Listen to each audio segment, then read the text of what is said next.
Hello friends, welcome to RK tutorial. ఈరోజు మనము TET paper 2లో భాగంగా జనవరి 5, 2025 సంవత్సరంలో జరిగినటువంటి పేపర్ 2లో భాగంగా కొన్ని క్వశ్చన్ల ఆన్సర్ చూద్దాం మనము. అయితే ఈ పేపర్ 2కు సంబంధించినటువంటి ఈ 5th జనవరికి సంబంధించినటువంటి కొన్ని క్వశ్చన్లకు మనం ఇంతకుముందు వీడియోలో చేయడం జరిగింది. 2 వీడియోస్ ఉన్నాయి అవి. దాని పక్కన పార్ట్ 1, పార్ట్ 2 ఉంటుంది అనమాట. ఖచ్చితంగా ఆ వీడియోస్ కూడా చూడగలరు. ఎందుకంటే అన్ని క్వశ్చన్లు ఒకటే వీడియోలో కవర్ కాలేదు కాబట్టి అందులో కూడా కొన్ని క్వశ్చన్స్ ఉన్నాయి కాబట్టి అవి కూడా చూడగలరు. ఇప్పుడు మిగతా క్వశ్చన్లకు ఆన్సర్ చూద్దాం మనము. మిగతా క్వశ్చన్లు ఏముందంటే అందులో మొదటి క్వశ్చన్ ఏముందంటే విజయ్ తన ఖాతా నుండి మొదటి రోజు 80 రూపాయలు తీసుకొని ఆ తర్వాత రోజు నుండి 20 రూపాయలు పెంచుతూ తీసుకోవాలని నిర్ణయించుకున్నాడు. అయితే రూపాయలు 7,440ని బ్యాంకు నుండి తీసుకోవడానికి ఎన్ని రోజులు పడుతుందన్నాడు. అయితే విజయ్ ఒక బ్యాంకుకి వెళ్ళిందట. మొదటి రోజు మాత్రము 80 రూపాయలు తీసుకున్నాడు. దాని తర్వాత ఏమైంది, ప్రతిరోజు 20 రూపాయలు పెంచుతూ పోయింది అనమాట. అంటే మనకు వచ్చే విలువలు ఏమంటాయి, 80, 100, 120, 140 ఈ విధంగా అనమాట. ప్రతిరోజు 20 రూపాయలు పెంచుతూ తీసుకుంటూ పోతే అయితే వాడు మొత్తం ఆ విజయ్ అనేటువంటి వ్యక్తి మొత్తం డబ్బులు 7,440 రూపాయలు మొత్తము తీసుకోవడానికి పట్టేటువంటి కాలం ఎంత అన్నాడు ఇక్కడ. వాటి పట్టేటువంటి డేస్ ఎన్ని రోజులు ఎన్ని అన్నాడు ఇక్కడ. అయితే చూద్దాం మనము. ఇవన్నీ కూడా ఏమైతే మనకి ఇవన్నీ కూడా మనకు అంక శ్రేణిలో ఉంటాయి అనమాట. అయితే మొదటి రోజు మనకి ఎంత ఇక్కడ 80 రూపీస్ ఉంది. ఫస్ట్ డే 80 రూపీస్ ఉంది. దాని తర్వాత ఏమైంది 80 తర్వాత 20 పెంచిండు కాబట్టి 80 + 20 ఎంత అయిపోయింది 100 అనమాట. దాని తర్వాత 20 పెంచితే ఏమొస్తుంది చెప్పండి, 120. దాని తర్వాత ఏంటంటే 140 అనమాట. ఈ విధంగా మనకు డబ్బులు తీస్తూ పోతాడు అనమాట. అయితే ఈ డబ్బులు మొత్తం కలిపితే మనం 80 + 100 + 120 + 140 ఈ విధంగా కలిపితే ఆ మొత్తం ఎంత కావాలో మనకి 7,440 కావడానికి పట్టేటువంటి కాలం ఎంత అన్నాడు. అయితే మనకి దీని ప్రకారం ఏం చెప్పొచ్చు మనము, ఇవన్నీ కూడా అంక శ్రేణిలోనే చెప్పొచ్చు మనము. ఇందులో మొదటి విలువ ఏముంది ఇక్కడ 80 అంటే ఏ అనుకుంటాం మనం. ఏ అంటే 80 అనమాట. మరి డి అంటే ఏంది, డి అంటే 2 పదాల మధ్య భేదం అనమాట. 80, 100, 100 - 80 ఎంత అయిపోయింది 20 వస్తుంది అనమాట. గుర్తుపెట్టుకోండి. అంక శ్రేణి పదాలు ఏమంటారు, A1, A2, A3, A4 ఈ విధంగా సూచిస్తారనమాట. డి అంటే అర్థమైంది. డి అంటే A2 - A1 అనమాట. అంటే రెండో పదం మైనస్ మొదటి పదం అనమాట. A2 - A1 అనమాట. మొదటి పదాన్ని A1 కానీ ఏ గానితో సూచిస్తారు. అయితే మనకి ఎన్ని రోజులు అంటే ఏమనుకుంటుందని మనము ఎన్ అనుకుంటాం మనం. నంబర్ ఎంత మొత్తము, రోజుల సంఖ్య ఎంత అన్నాడు. మరి ఇక్కడ ఏముంది, ఇక్కడ మొత్తం డబ్బుల మొత్తం అనమాట. డబ్బుల మొత్తం అంటే అర్థమైంది ఎన్ పదాల మొత్తం అనమాట. అంక శ్రేణిలో ఎన్ పదాల మొత్తము. దాన్ని దేంతో సూచిస్తాం మనము, ఎస్ఎన్తో సూచిస్తాం అన్నమాట. ఎస్ఎన్ అంటే sum of number n numbers అనమాట. కాబట్టి ఈ విలువలు దీన్ని ప్రతిక్షేపిద్దాం మనము. ఎస్ఎన్ మనకి ఎంత ఇచ్చారు చెప్పండి, ఇక్కడ 7,440 మనకి ఇవ్వడం జరిగింది ఇక్కడ. అంటే ఈ యొక్క విలువలు మొత్తం 7,440కి సమానం అనమాట. ఇప్పుడు రాద్దాం మనము. Sn = formula n/2 into 2a + n - 1 d అనమాట. ఇది n పదాల మొత్తానికి ఫార్ములా అనమాట. మరి n పదాల మొత్తం మనకి ఎంత ఇచ్చింది ఇక్కడ 7,440 అనమాట. మరి n అంటే ఎంత మనకి కనుక్కోవాలి కాబట్టి n అదే రాస్తుంది, n/2 అనమాట. దాని తర్వాత 2a చూడండి ఇక్కడ. మరి ఏ అంటే ఎంత 8 ఇక్కడ. ఏ అంటే ఏది డైరెక్ట్ రాస్తుంది ఇక్కడ. 2a అంటే అర్థమైంది 2 × a. 2 × 80 ఎంత వస్తుంది అప్పుడు 160 వస్తుంది అనమాట. దాని తర్వాత n - 1 అదేవిధంగా ఉంటుంది. మరి డి అంటే ఎంత చెప్పండి, డి అంటే 20 ఉంది ఇక్కడ కాబట్టి 20 రాసినాను ఇక్కడ.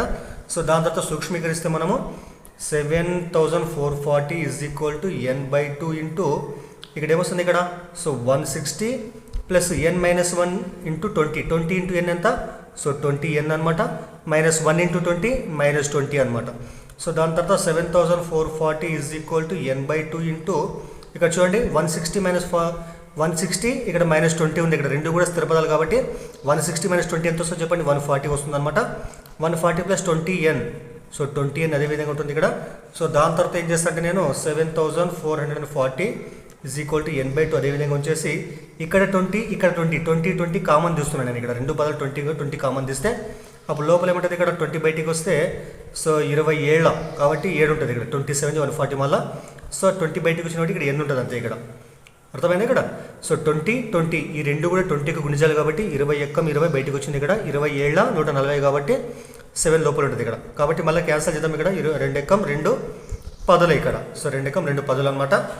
తర్వాత n × 10 × n 7 + n ఉంది ఇక్కడ. ఈ 10 ఉదలకు వస్తే ఏం చేస్తుంది, భాగిస్తుంది కాబట్టి 7,440/10 ఇక్కడ ఏముంటుంది n × 7 + n అనమాట. ఈ విలువ ఇక్కడ ఉంటుంది అనమాట. ఇక్కడ ఈ విలువ ఇక్కడ ఉంటుంది.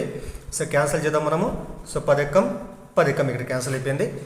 దాని తర్వాత ఇక్కడ రాస్తా చూడండి. ఇక్కడ మనకు మిగిలిన విలువ ఏమిటంటే 744 ఈజ్ ఈక్వల్ టు ఏముంది ఇక్కడ 744 equal to n into 7 plus 7 అనమాట.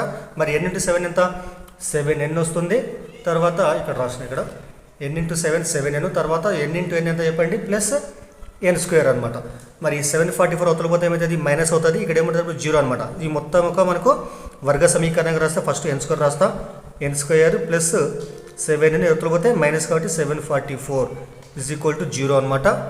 సో కాబట్టి ఇక్కడ మనకి ఏర్పడింది ఏంది ఇక్కడ మరి ఇక్కడ వర్గ సమీకరణం ఏర్పడింది. ఇక్కడ మన స్థిర పదం ఏది ఉంది ఇక్కడ మనకి 744 కాబట్టి 744కి వచ్చేటువంటి కారణాంకాలకు ఏం కావాలో మనము కలపడం కానీ తీసేయడం చేస్తే మనకి మధ్య పదం యొక్క 7 అనేటువంటి విలువ రావాలి. కాబట్టి ఇక్కడ కర్త చూడండి ఇక్కడ 744 కారణాంకాలు. యాక్చువల్గా 744కి వచ్చే కారణాంకాలు ఏముంటాయంటే 31 ఇంటూ 24 వస్తుంది. అయితే అర్థం కావడం కోసం నేను మళ్ళీ మీకు ఎక్స్ప్లెయిన్ చేస్తున్నాను. ఇక్కడ 744 కారణాంకాలు కడితే ఏమో ఇక్కడ 2 ఎక్కడ తీసుకున్నాము.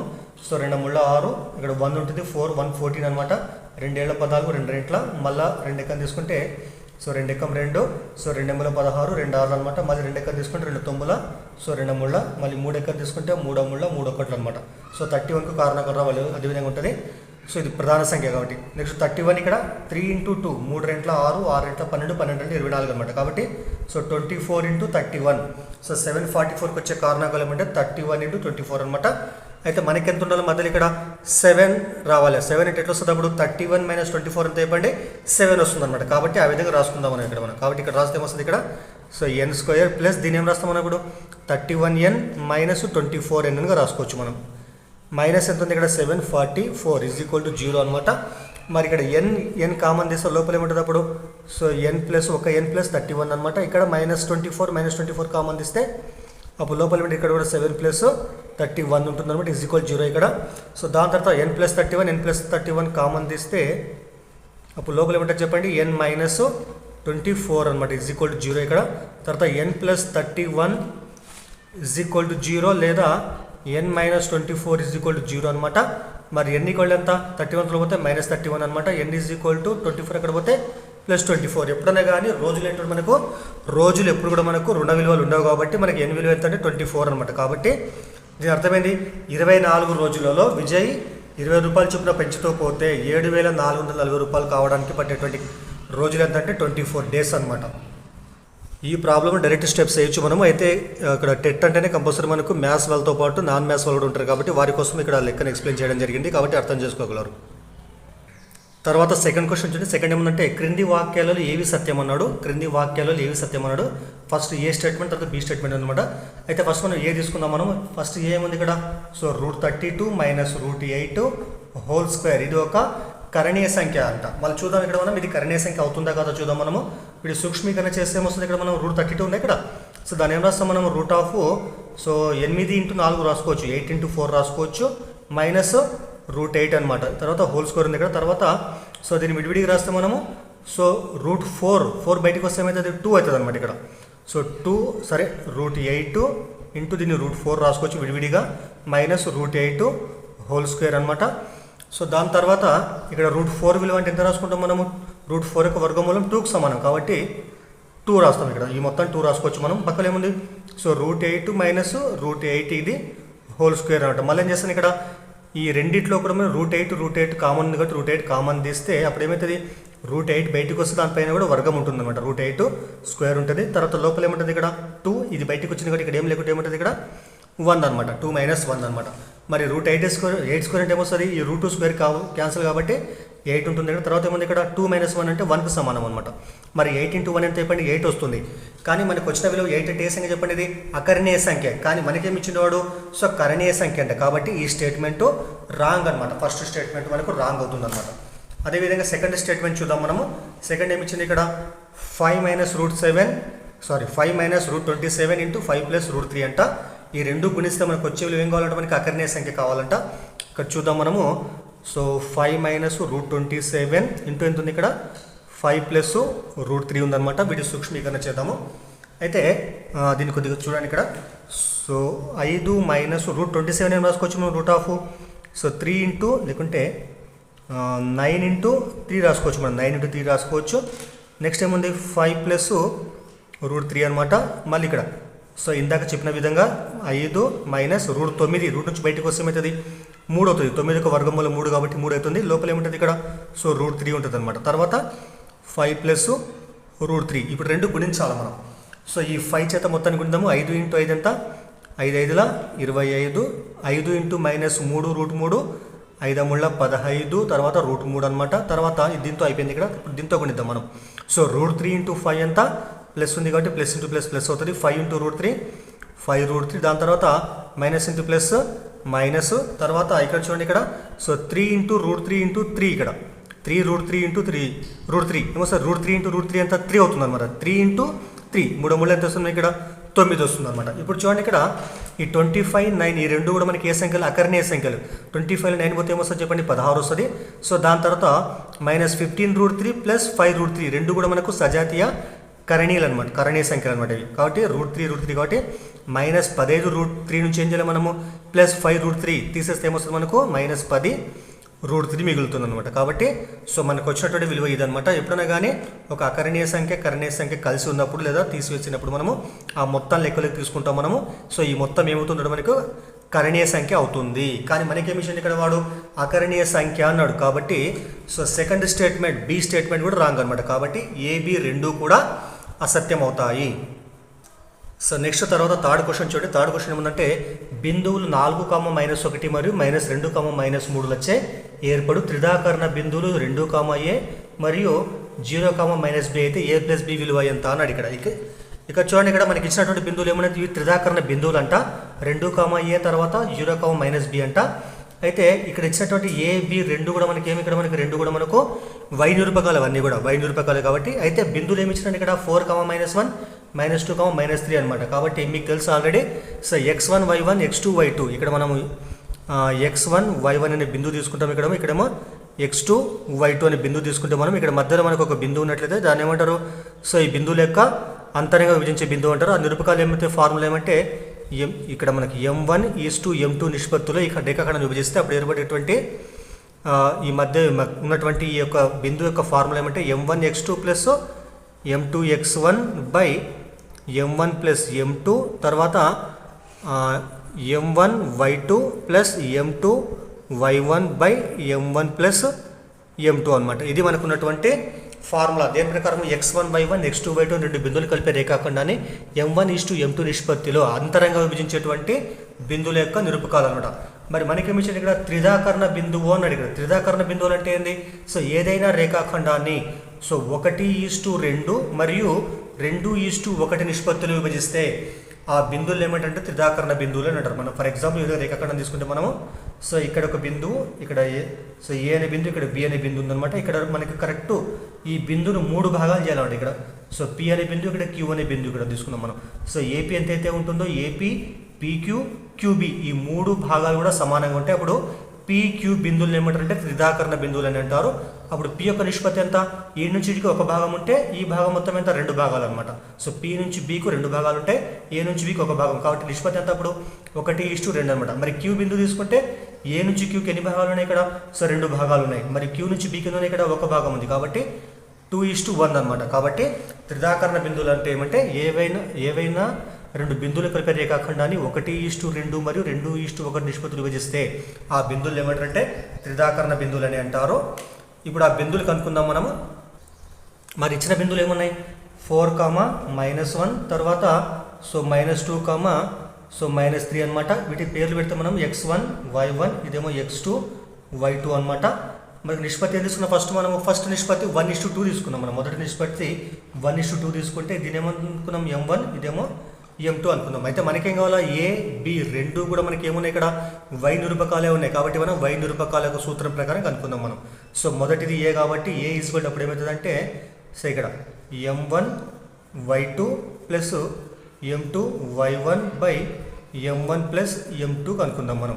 మరి ఏ యొక్క విలువ ఏమొస్తుంది? అప్పుడు ఏ ఈజ్ ఈక్వల్ టు m1 అంటే మనం ఎంత అనుకున్నాం? ఇక్కడ మనం 1 అనుకున్నాం కాబట్టి 1 ఇంటూ y2 అంటే ఎంత ఉంది? ఇక్కడ -3 ఉంది. -3 ప్లస్ m2 అంటే ఎంత ఉంది? ఇక్కడ సో 2 ఉంది. తర్వాత y1 అంటే ఎంత ఉంది? ఇక్కడ -1 ఉంది. బై m1 ప్లస్ m2 అంటే ఎంత? 1 ప్లస్ 2 అనమాట. 1 ప్లస్ 2 ఏమొస్తుంది? ఇక్కడ 3 వస్తుంది అనమాట. ఎప్పుడైనా గుర్తుపెట్టుకొని త్రిదాకరణ బిందువుల హారంలో 3 వస్తుంది అనమాట. So A is equal 1 into -3 -3 ఇక్కడ plus into minus minus 2 into 1 2 అనమాట బై 3 ఇక్కడ. సో మొత్తం విలువ ఏంటంటే -5/3 అనమాట. కాబట్టి మనకు వచ్చినటువంటి ఏ విలువ ఏంటంటే ఏ ఈజ్ ఈక్వల్ టు -5/3 అనమాట. అదేవిధంగా నెక్స్ట్ మళ్ళీ ఇప్పుడు మనం తర్వాత ఇప్పుడు 2:1 ప్రకారం అనుకున్నాం మనం. 2:1 ప్రకారము ఇక్కడ మనకి ఇచ్చిన బిందువు ఏముంది ఇక్కడ, సో 0, -b. ఇక్కడ కూడా మనకి b అంటే ఏ విలువ, ఇది కూడా మనకు y నిరూపకమే కాబట్టి y నిరూపకమే కనుక్కున్నాం మనము. So -b is equal to ఇది కూడా అదే, so m1y2 plus m2y1 by m1 plus m2 అనమాట. అయితే -b is equal to same దీనిలాగానే వస్తుంది, కానీ ఇక్కడ ఏమవుతుంది, ఇక్కడ 1 ఉన్న ఇక్కడ 2 వస్తుంది, 2 ఉన్న ఇక్కడ 1 వస్తుంది అనమాట. కాబట్టి 2 ఇంటూ -3 ప్లస్ 1 ఇంటూ -1 బై 3 వస్తుంది. ఇక్కడ 2 + 1 3 వస్తుంది అనమాట. మరి -b is equal to 2 into -3 -6 plus into minus ఒక ఎక్కం 1/3 అనమాట. అప్పుడు మనకు వచ్చే విలువ ఏంటంటే, సో -b ఈజ్ ఈక్వల్ ఏంటంటే -6 -1 ఎంత -7/3. అయితే చూడండి ఇక్కడ రెండింటిలో కూడా మనకి మైనస్ క్యాన్సిల్ చేసుకోవచ్చు మనం. కాబట్టి అప్పుడు b ఎంత అంటే 7/3 అనమాట. గుర్తుపెట్టుకోండి, a అంటే -5/3, b అంటే 7/3 అనమాట. అయితే మనకేం కావాలి, మనకు a ప్లస్ b విలువ కావాలి మనకి. a ప్లస్ b అంటే ఏమొస్తుంది, -5/3 ప్లస్ 7/3 అనమాట. 7/3 ప్లస్ -5/3 ప్లస్ 7/3 అనమాట. అయితే రెండు హారాలు సేమ్ ఉన్నాయి కాబట్టి మనం ఏం చేస్తాం, మనము ఒకటే హారం 3 రాస్తాము. -5 ప్లస్ 7 లవాలు కలపాలా. అప్పుడు 7 - 5 ఎంత అయిపోయింది, 2 వస్తుంది /3 అనమాట. కాబట్టి సో a ప్లస్ b విలువ ఏంటంటే 2/3కు సమానం అవుతుంది అనమాట. ఇది మనకు ఎగ్జామ్లో వచ్చినటువంటి క్వశ్చన్. మీకు ఆప్షన్ ఇవ్వలేదు నేను, ఎందుకంటే సార్ టైం ఎక్కువ తీసుకుంటుంది కాబట్టి మీకు ఇవ్వలేదన్నమాట. సో కాబట్టి గుర్తుపెట్టుకోండి, మెయిన్గా త్రిదాకరణ బిందువు అంటే ఏంది, 1:2 2:1 నిష్పత్తి అనమాట. అదేవిధంగా ఈ సూత్రం గుర్తుపెట్టుకోవాలి, x1 y1 x2 y2 బిందువులు కలిపే రేఖాఖండాన్ని అంతరంగా m1:m2 నిష్పత్తిలో విభజించే బిందువులు ఏమంటే ఈ ఫార్ములా అనమాట. ఈ ఫార్ములా గుర్తుపెట్టుకోవాలి మీరు. నెక్స్ట్ తర్వాత ఈజీ క్వశ్చన్ చూడండి. ఇక్కడ ఏమి ఇచ్చింది, ఇక్కడ 50 మరియు 78 మధ్య ఉన్నటువంటి ప్రధాన సంఖ్యల సగటు ఎంత అన్నాడు. మీరు గుర్తుపెట్టుకోండి ఇక్కడ. సో 50కు 78 మధ్య ఉన్నటువంటి ప్రధాన సంఖ్యలు ఏమిటంటే, సో 53, తర్వాత 59, తర్వాత 61, దాని తర్వాత 67, దాని తర్వాత సో 71, తర్వాత 73 అనమాట. ఇవి మనకు ఏంటంటే మనకు సో 50కు 78కి మధ్యలో ఉన్నటువంటి ప్రధాన సంఖ్యలు అనమాట. అయితే వీటికి సగటు ఎంత అన్నాడు. మీకు తెలుసు సగటు formula x bar equal to sigma xi by n అనమాట. సింపుల్గా చెప్పాలంటే సగటు ఈజ్ ఈక్వల్ రాశుల మొత్తమే రాశుల సంఖ్య అనమాట. That implies so x bar equal ఏమొస్తుంది, రాశుల మొత్తం ఇవన్నీ కలపాలి మనం. ఏమొస్తుంది, 53 plus 59 plus 61 plus 67 plus 71 plus 73 by ఎన్ని మొత్తం మనకి 1 2 3 4 5 6 కాబట్టి 6 వస్తుంది ఇక్కడ. తర్వాత ఇవన్నీ కలిపితే మనకు వచ్చే విలువ ఏంటంటే x bar equal to so 384 వస్తుంది బై 6 ఉంది ఇక్కడ. సో క్యాన్సిల్ చేద్దాం మనము. 6 × 6 6 6 36, 2 ఉంటుంది 24 కాబట్టి సో 6 4 24 కాబట్టి మనకు వచ్చే విలువ ఏంటంటే 64 అనమాట. కాబట్టి సో 50కు తర్వాత 78కి మధ్య ఉన్నటువంటి ప్రధాన సంఖ్యల సగటు ఎంత అంటే 64కు సమానం అవుతుంది అనమాట. సో తర్వాత 5th క్వశ్చన్ చూడండి. 5th ఏముందంటే, సారీ 5th క్వశ్చనే, 6 సంఖ్య 4 5 3 8 నిశ్శేషంగా భాగించబడితే ఏ విలువ ఎంత అన్నాడు. మీకు ఇక్కడ ఆప్షన్ ఇవ్వడం జరిగింది. ఇక్కడ 2037 అంట. అయితే ఒకటి చూడండి, ఇక్కడ ఏదైనా సంఖ్య మనకు 6 చేత భాగించబడాలి ఖచ్చితంగా ఏం కావాలి మనకు అది, సో 2 చేత 3 చేత కూడా భాగించబడాలన్నమాట. సో ఏదైనా సంఖ్య మనకు 6 చేత భాగించబడాలంటే ఖచ్చితంగా ఏం కావాలి మనకు అది, సో 2 చేత భాగించబడాలి, 3 చేత కూడా భాగించబడాలి. అయితే మనకి ఇచ్చిన విలువ మనకి ఏముంది ఇక్కడ 4 5 సో 3 8 ఉంది. అయితే చూడండి ఇక్కడ 1ల స్థానంలో 8 ఉంది. ఇక్కడ 1ల స్థానంలో 8 అంటే సంఖ్య మనకి ఇది సరి సంఖ్య. గుర్తుపెట్టుకోండి, ప్రతి సరి సంఖ్య కూడా 2 చేత నిశ్శేషంగా భాగించబడుతుంది. ఇక్కడ మనకి ఏతో సంబంధం లేదు ఇక్కడ మనకి. సో ఏ విలువ ఎంత ఉన్నప్పటికీ 1ల స్థానంలో 8 ఉంది కాబట్టి ఖచ్చితంగా ఏం చెప్పండి, మనకి ఇది 2 చేత భాగించబడుతుంది అనమాట. కాబట్టి 1 అయిపోయింది ఇక్కడ మనకి, 2 అయిపోయింది. మరి ఇప్పుడు ఏం కావాలి మనకు, 3తో భాగించబడాలి. 3తో భాగించబడాలంటే ఏం కావాలా, ఇచ్చినటువంటి సంఖ్యలో ఉన్నటువంటి ప్రతి అంకెను కలిపితే మనకు వచ్చేటువంటి విలువ ఏం కావాలంటే మనకు అది 3 యొక్క గుణిజం కావాలి. కాబట్టి 4 + 5 + 3 + a + 8 ఈ మొత్తం ఎంత కావాలి మనకు, 3 యొక్క గుణిజం కావాలి. అయితే కలుద్దాం మనము. 4 + 5 ఎంత 9, 9 + 3 12, 12 + 8 ఎంత, సో 20 అయింది. 20 + a ఉంది ఇక్కడ, 20 + a ఉంది. అయితే ఇక్కడ ఏ ఉన్న ప్లేస్లో మనం 1 రాస్తే ఏమవుతుంది మనకు, అది 21 అవుతుంది. 20 + 1 21 అవుతుంది. అది కూడా 3 చే భాగించబడుతుంది. అంటే ఏ అంటే 1 తీసుకోవచ్చు సింపుల్గా మనం. అయితే మనకి ఇచ్చినటువంటి ఆప్షన్లు ఏముంది ఇక్కడ 1 అనేటువంటి విలువ లేదు ఇక్కడ మనం. సో కాబట్టి ఇచ్చినటువంటి ఆప్షన్ ప్రకారం లెక్క చేయాలి కాబట్టి మనము సరే ఇక్కడ 2 రాసుకుందాం. మనం ఫస్ట్ 2 ఉంది కాబట్టి 2 రాస్తే ఏమొస్తుంది 20 + 2 22 3 ఎకంలో వస్తుందా రాదు కాబట్టి 2 కాదనమాట. 0 రాస్తే 20 + 0 ఎంత 20 కూడా 3 ఎకంలో రాదు కాబట్టి కాదు. సో 3 రాస్తే 20 + 3 3 ఎంత 23 అది కూడా 3 ఎకంలో రాదు కాబట్టి కాదు. సో 7 రాస్తే 20 + 7 ఎంత 27. సో 27 3 ఎకంలో వస్తుంది 3 9 27 కాబట్టి ఇప్పుడు మనకి ఇచ్చినటువంటి ఆప్షన్లో 4వ ఆప్షన్ 7 కరెక్ట్ అవుతుంది అనమాట. ఎందుకంటే ఇక్కడ పర్టికులర్గా మనకు ఆప్షన్ అవసరం కాబట్టి నేను తీసుకోవడం జరిగింది ఇక్కడ. సో కాబట్టి 7 ఆన్సర్ అనమాట. సో తర్వాత 6వ క్వశ్చన్ చూడండి. 6ది ఏమంటే 2 సంఖ్యల నిష్పత్తి 6:11 మరియు వాటి భేదము 160 అయితే ఆ సంఖ్యల మొత్తం ఎంత అన్నాడు. ఇక్కడ నిష్పత్తి మనకి ఇచ్చినాడు, తర్వాత వాటి భేదం ఇచ్చినాడు, అయితే వాటి మొత్తం ఎంత అన్నాడు. మనకి ఇచ్చిన సంఖ్యలు ఏముంది ఇక్కడ నిష్పత్తి ఏముంది ఇక్కడ 6:11 అనమాట. కాబట్టి సో కనిష్ట సంఖ్య తర్వాత గరిష్ట సంఖ్య అనుకుందాం మనం. చిన్న సంఖ్య పెద్ద సంఖ్య ఏముంది ఇక్కడ 6:11.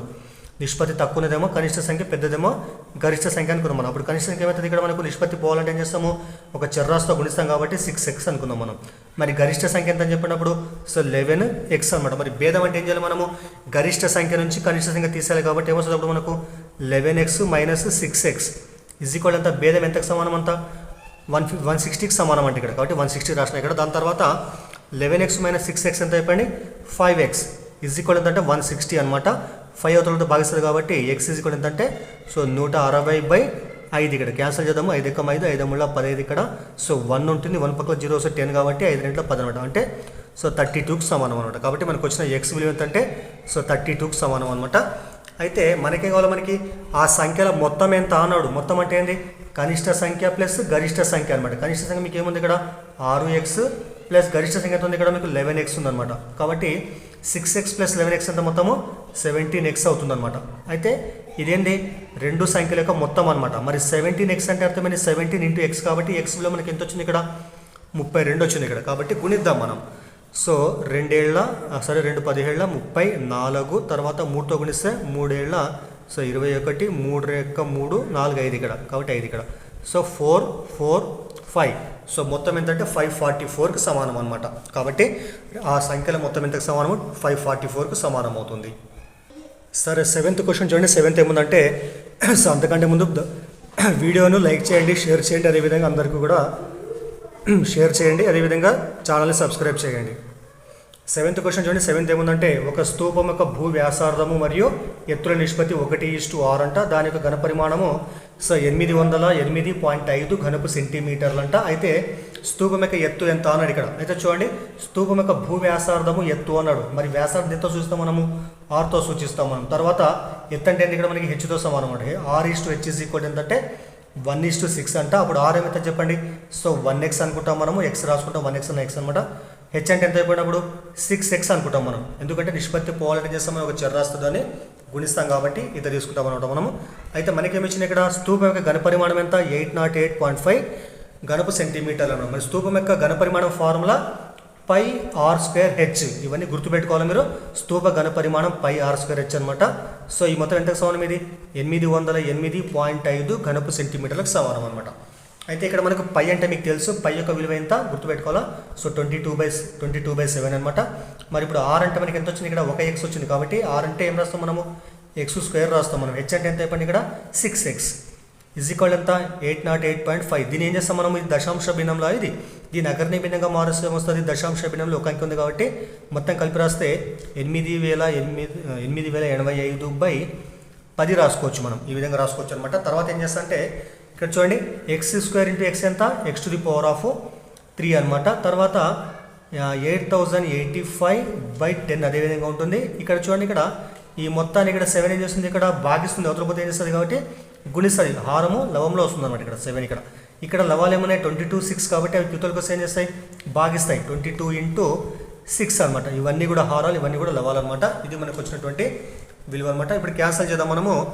సో క్యాన్సల్ చేస్తే ఏమొస్తుంది ఇక్కడ సో 11 ఎక్కలు క్యాన్సల్ చేస్తే 11 2 22. సో 11 ఏళ్ళు ఎంత 77 ఇక్కడ. సో 3 ఉంటుంది, 3 పక్కల 8 వస్తే 38, 11 3 33. అక్కడ 5 ఉంటుంది, 5 పక్కల 5 వస్తే 55 అనమాట. 11 5 సో 55. అప్పుడు మనకు వచ్చిన విలువ అంటే x⁻³ = 735 ఇంటూ ఎంత ఉంది ఇక్కడ 7 బై ఎంత ఉందంటే సో 10 × 2 × 6 ఉంది ఇక్కడ, 10 × 2 × 6 ఉంది ఇక్కడ. తర్వాత మళ్ళీ క్యాన్సిల్ చేద్దాం మనం. 5 ఎక్కల పోతుంది కాబట్టి 5 2 10 ఇక్కడ. సో 5 ఎక్క 5, 2 ఉంటుంది 23, 5 4 20, తర్వాత 3 ఉంటుంది 35, 5 ఏళ్ళ 35. తర్వాత ఇక్కడ కూడా 3 ఎక్కలు క్యాన్సిల్ చేస్తే సో 3 2 6, 3 4 12 ఇక్కడ. సో 2 ఉంటుంది 27 అంటే 3 9 27 అనమాట. అప్పుడు మనకు మొత్తం మిగిలిన విలువ ఏంటంటే 49 × 7 బై సో 2 × 2 × 2 అనమాట. 2 × 2 × 2 ఉంది ఇక్కడ. ఒకసారి చూడండి ఇక్కడ x⁴. దీని ఏం చేస్తాం మనం 49 కూడా మనము 7 × 7 రాసుకోవచ్చు. ఇంటూ ఇంకో 7 ఉంది ఇక్కడ. బై ఎంత 2/2/2. ఈ 3 2లు 3 7ల కింద రాసిన 49 నేను 7 × 7 రాసిన. సో ఈ మొత్తాన్ని మనం ఘనంగా రాస్తే ఏమొస్తుంది 7/2 క్యూబ్గా రాసుకోవచ్చు మనం. కాబట్టి ఈ x⁴ ఎంతంటే 7/2 హోల్ క్యూబ్ సమానం అనమాట. 3 3 క్యాన్సిల్ అయిపోతే అప్పుడు మనకి ఎంత వస్తుంది x = 7/2 అనమాట. మనకు వచ్చిన x విలువ అంటే 7/2 అనమాట. అయితే మనకి కావాలి, మనకి ఎత్తు h కావాలి. h అంటే ఎంత అయిపోయింది ఇక్కడ, h అంటే మనకు 6x సమానం, 6x సమానం h అంటే. కాబట్టి ఇక్కడ రాస్తా h = 6x కాబట్టి 6 × x అంటే మనకి ఎంత వచ్చింది 7/2 అనమాట. క్యాన్సిల్ చేద్దాం ఇక్కడ మనం 2 ఎక్కం. సో 2 3 ఏళ్ళు ఎంత ఇప్పుడు 21 వస్తుంది అనమాట. 21 h ఎంత అంటే ఇప్పుడు 21 సెంటీమీటర్లు. ఇది ఆన్సర్ అనమాట.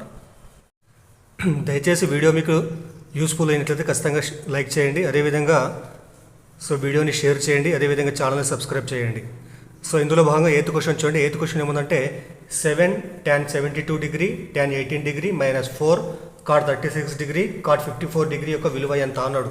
అయితే మీరు గుర్తుపెట్టుకోండి, ఎప్పుడైనా కానీ త్రికోణమితులు మనకు సో కొన్ని నిష్పత్తులు ఉంటాయి. వాటి యొక్క పూరక కోణాలు అనేటువంటివి తీసుకుంటే మనము ట్యాను కాటు, సైను కాసు, అదేవిధంగా సెక్ కొసెక్ ఈ రెండు కూడా వాటి పూరక కోణాలు తీసుకున్నప్పుడు అవి రెండు కూడా సమానమవుతాయి అనమాట. సో ఉదాహరణకు చూడండి, మరి పూరక కోణం అంటే ఏంది?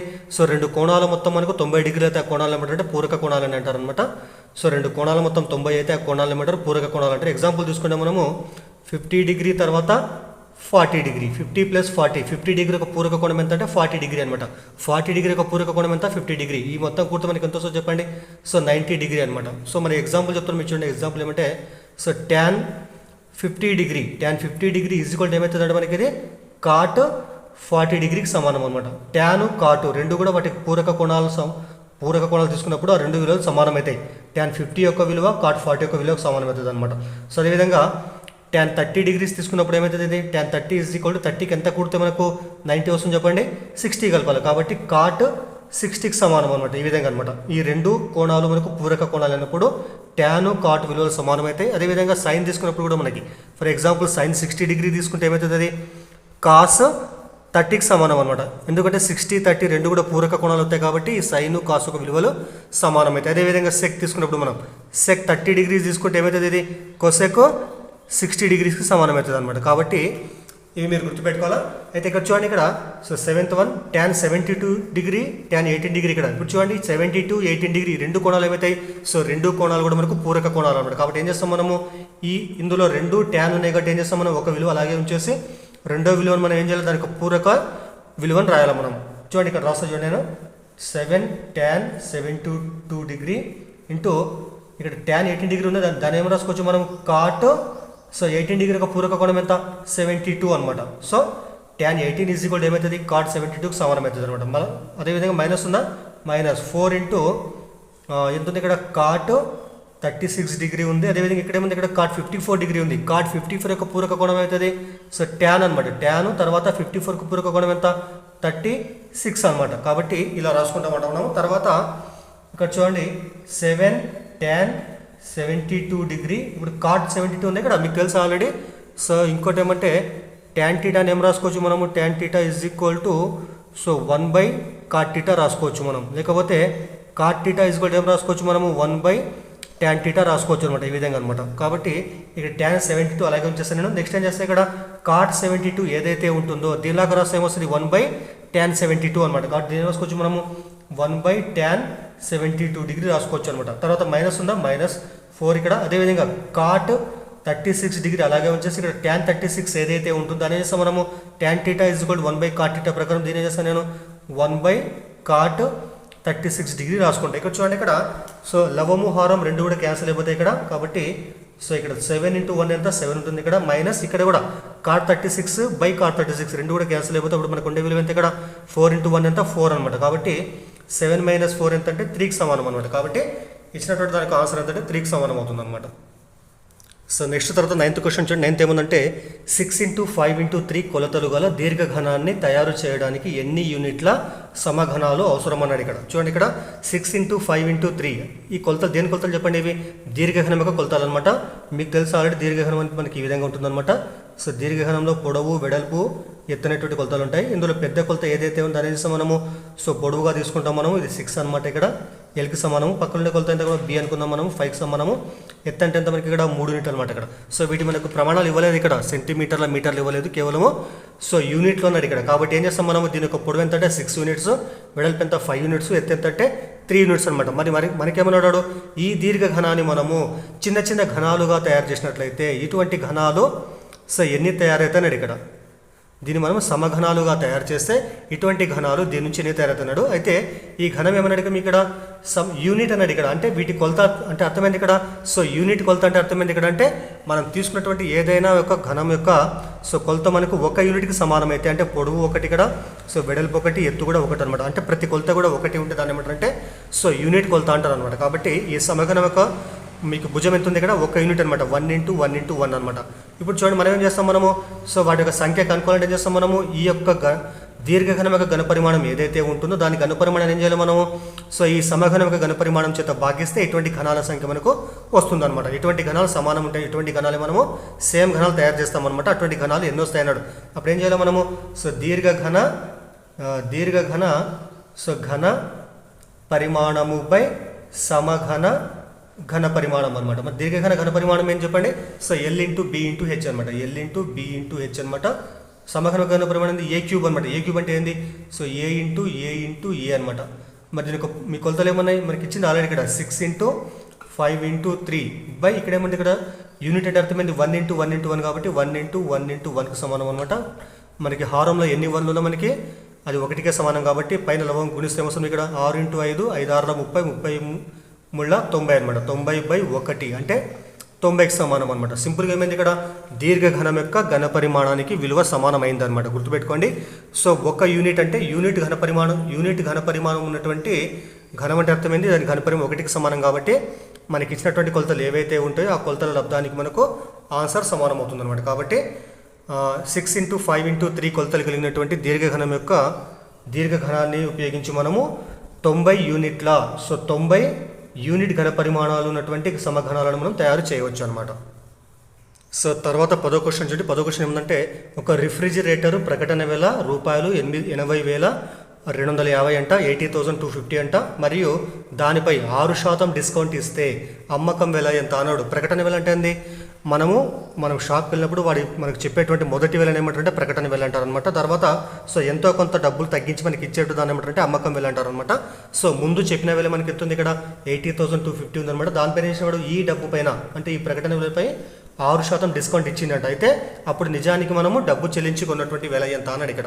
సో ఫస్ట్ ఏం చేస్తాం మనం చెప్పిన వేల మనకి ఎంత ఉంది ఇక్కడ, సో 80,250 ఉంది ఇక్కడ. ఇది మనకు చెప్పినటువంటి వేల అనమాట. దీంట్లో ఏం కావాలి మనకు 6% కనుక్కుందాం మనం, 6% కనుక్కుందాం మనం.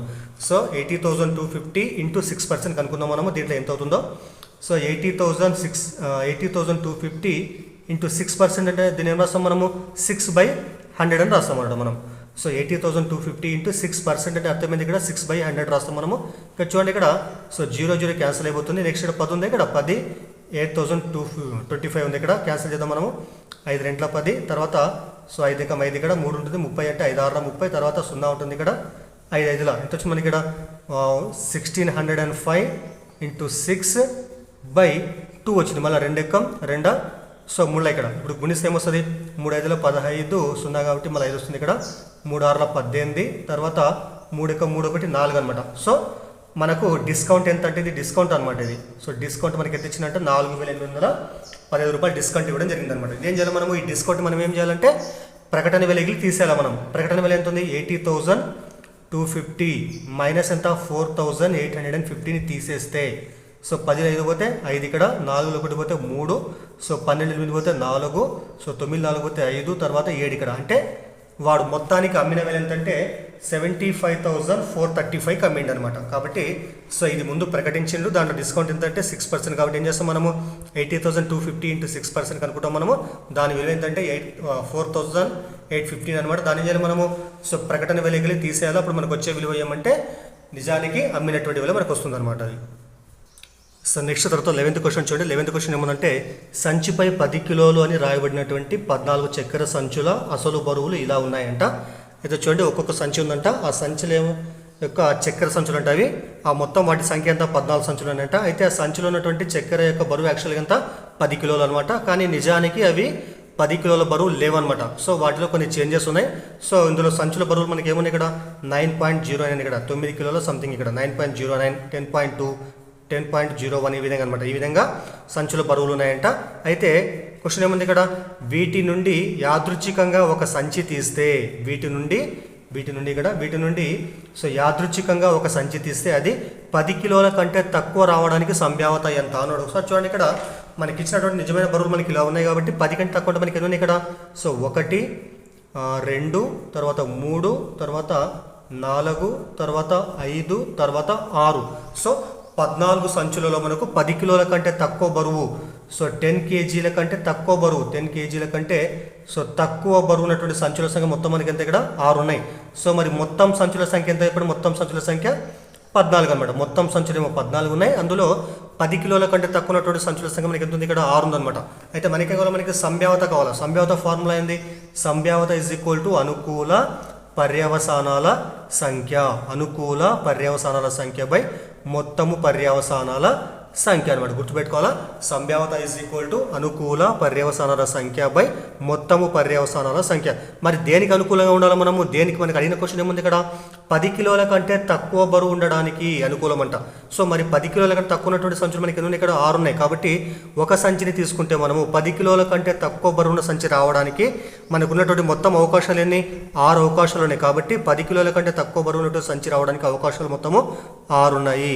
సో మొత్తం అవకాశాలు ఎన్ని? మొత్తం అవకాశాలు 14 అనమాట. అంటే 14 సంచుల్లో మనము 10 కిలోల కంటే తక్కువ రావడానికి అవకాశాలు మొత్తము 6 ఉన్నాయి. ఈ విధంగా రాస్తాం మనం. సో మనకు అనుకూలమైనటువంటివి బై మొత్తం రాస్తాం. తర్వాత క్యాన్సల్ చేస్తే సో 2 3 6, 2 7 14. కాబట్టి మనకు వచ్చే ఆన్సర్ ఏంటంటే సో 3/7 అనమాట. సో ఇది ఆన్సర్ అవుతుంది అనమాట. సో గుర్తుపెట్టుకోవాలా, సంభావ్యత = అనుకూల పర్యవసానాల సంఖ్య బై మొత్తం పర్యవసానాల సంఖ్యకు సమానం అవుతుంది అనమాట. దయచేసి మీకు వీడియో ఉపయోగపడింది అనుకుంటే, మీకు యూస్ఫుల్ అయిందంటే ఖచ్చితంగా లైక్ చేయండి. అదేవిధంగా ఛానల్ని సబ్స్క్రైబ్ చేయండి. సో 12th క్వశ్చన్ చూడండి. 12th ఏముందంటే సో క్రింది వాటిలో సరైన వాక్యాలు గుర్తించండి అని. క్రింది వాటిలో వ్యాఖ్యలు గుర్తించండి అని ఇక్కడ. సో ఇందులో ఫస్ట్ మనకి మొదటి స్టేట్మెంట్ ఏముందంటే ఏ మరియు బి రెండు శూన్యేతర సమితులంట, మరియు ఏ సబ్సెట్ బి అయితే ఏ యూనియన్ బి = ఏ అన్నాడు ఇక్కడ. చూడండి ఇక్కడ సో మనకి దీని అర్థం ఏంటంటే సో ఏ మరియు బి రెండు కూడా శూన్యేతర సమితులంట. మళ్ళీ ఏమిచ్చింది ఇక్కడ ఏ సబ్సెట్ బి అంటే అర్థమైంది, ఏ అనేటువంటిది బీకి ఏమైంది ఇక్కడ ఉపసమితి అయింది అనమాట. ఏ అనేటువంటిది బీకి ఉపసమితి అయింది. అయితే ఏ యూనియన్ బి = ఏకి సమానం అన్నాడు. అంటే ఏబీల సమ్మేళనము ఏకి సమానం అన్నాడు. మీరు సింపుల్గా ఏం చేస్తారంటే, మీకు ఇది గుర్తు లేకుంటే సింపుల్గా మనము ఏ సబ్సెట్ బి కాబట్టి సో ఏలో మూలకాలు మనము 1, 2 అనుకుందాం సింపుల్గా. మరి ఏ సమితి బీకి ఉపసమితి అంటే అర్థమైంది, ఏలోని మూలకాలు మొత్తం కూడా బీలో ఉండాలి, ప్లస్ బి పెద్దగా ఉండాలన్నమాట. కాబట్టి బీలో వచ్చే మూలకాలు ఏం తీసుకున్నాం మనము, ఈ మూలకాలతో పాటు సో 1, 2, 3 తీసుకుందాం మనం. అప్పుడు ఏమవుతుంది, ఏ సబ్సెట్ బి అనమాట. ఎందుకంటే ఏలోని మూలకాలు మొత్తం దీంట్లో ఉన్నాయి కాబట్టి. అయితే మనకేం కావాలి, మనకి ఏ యూనియన్ బి కావాలి మనకి కనుక్కుందాం మనం. సో ఏ యూనియన్ బి = ఏ అంటే ఏంటి ఇక్కడ 1, 2 అనమాట. తర్వాత సో యూనియన్ ఇక్కడ నెక్స్ట్ ఏముంది, బి అంటే 1, 2, 3 అనమాట. ఇదేంటి మనకు ఏబీల సమితుల సమ్మేళనం అనమాట. మరి సమ్మేళనం అంటే ఏమొస్తుందో చెప్పడం, మనకి యూనియన్ అంటే మనకి ఇక్కడ సో రెండు సమితులు అంటే ఉమ్మడి మూలకాలు ఒకసారి రాస్తాము, 1, 1 రాస్తాము, తర్వాత 2, 2 రాస్తాము, తర్వాత 3 కూడా రాస్తాము మనం. ఎందుకంటే సమితుల సమ్మేళనం అంటే రెండు సమితులు ఉన్నటువంటి అన్ని మూలకాలతో ఏర్పడే సమితిని సమితుల సమ్మేళనం అని అంటారు. కాబట్టి ఏ యూనియన్ బి కూడా మనకి ఏమొచ్చింది 1, 2, 3 వచ్చింది. మరి ఇక్కడ మనకి ఏ అంటే 1, 2 మాత్రమే ఉంది. మరి బి అంటే ఏముంది ఇక్కడ 1, 2, 3 ఉంది. కాబట్టి సో 1, 2, 3 మూలకాలు దేంట్లోనే బీలో ఉన్నాయి కాబట్టి మొత్తం దేనికి సమానం, ఇది బీకి సమానం అవుతుంది. కాబట్టి ఏ సబ్సెట్ బి అయితే ఏ యూనియన్ బి = యాక్చువల్గా బి అవుతుంది. కానీ మనకేమిచ్చింది ఇక్కడ వాడు సో ఏ యూనియన్ బి = ఏ అంట. కాబట్టి ఇది మనకు రాంగ్ స్టేట్మెంట్ అవుతుంది. కాబట్టి ఒకటోది రాంగ్ అనమాట. మరి అదేవిధంగా సెకండ్ చూద్దాం. సెకండ్ ఏముందంటే ఎక్స్ మరియు వై రెండు శూన్యేతర సమితులు అంటే మళ్ళీ ఏమిచ్చిండు, ఎక్స్ సబ్సెట్ వై అంటే ఎక్స్ అనేది వైకి ఉపసమితి అంట. అయితే Y intersection X is equal to X అని చూపాలంట మనం. మళ్ళీ అవే తీసుకుందాం మనము. For example X subset Y అని ఇక్కడ అంటే అర్థమైంది. ఇక్కడ మనము ఎక్స్ అనేది వైకి ఉపసమితి కాబట్టి ఎక్స్లో మూలకాలు మనము సో ఏ కామా బి అనుకుందాము.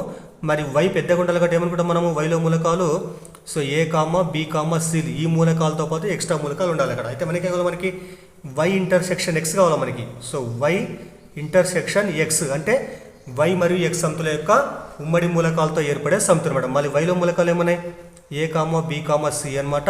ఇంటర్సెక్షన్ ఉంది ఇక్కడ. తర్వాత సో ఎక్స్లో ఏమన్నాయి ఇక్కడ ఏ కామా బి అనమాట. నెక్స్ట్ ఏం చేస్తాం మనము ఇంటర్సెక్షన్ అంటే అర్థమైంది రెండు సమితులు ఉన్నటువంటి ఉమ్మడి మూలకాలతో ఏర్పడే సమితి అనమాట. మరి ఉమ్మడి మూలకాలు ఏమైనా ఏ ఉంది, తర్వాత సో బి ఉంది కాబట్టి బి రాస్తాం మనం. అంటే సి రాదు ఇక్కడ. ఉమ్మడి మూలకాలతో మాత్రమే ఏర్పడే సమితులు ఏమిటంటే సమితుల ఛేదనం అని అంటారు. సమితుల ఛేదనం ఇక్కడ సమ్మేళనం కాదు ఛేదనం అనమాట. సో తర్వాత మరి ఏబి అంటే దేనికి సమానం చెప్పండి, ఇక్కడ ఎక్స్కి సమానం అవుతుంది కాబట్టి ఈ మొత్తాన్ని మనం ఎక్స్ అనే సమితిగా రాయొచ్చు మనం. కాబట్టి so Y intersection X is equal to X అని రాసినాం. కాబట్టి మనకి అంటే వై ఇంటర్సెక్షన్ ఎక్స్ ఎక్స్ వచ్చింది కాబట్టి మనకి ఇచ్చిన స్టేట్మెంట్స్ చూద్దాం మనము. సో వై ఇంటర్సెక్షన్ ఎక్స్ కూడా మనకి ఎక్స్ ఇచ్చింది కాబట్టి ఇది మనకు కరెక్ట్ ఆన్సర్ అవుతుంది అనమాట. కాబట్టి ఇచ్చినటువంటి ఏబి స్టేట్మెంట్లో మనకు సో బి స్టేట్మెంట్ కరెక్ట్ కానీ ఏ స్టేట్మెంట్ రాంగ్ అవుతుంది అనమాట. కాబట్టి సో అర్థం చేసుకోగలరు. కాబట్టి దయచేసి ప్రతి ఒక్కరు కూడా మీకు వీడియో యూస్ఫుల్ అనిపిస్తే మీకు ఖచ్చితంగా ఉపయోగపడినట్లయితే వీడియోని లైక్ చేయండి, అదేవిధంగా షేర్ చేయండి, ఛానల్ని కూడా సబ్స్క్రైబ్ చేయండి. Thank you.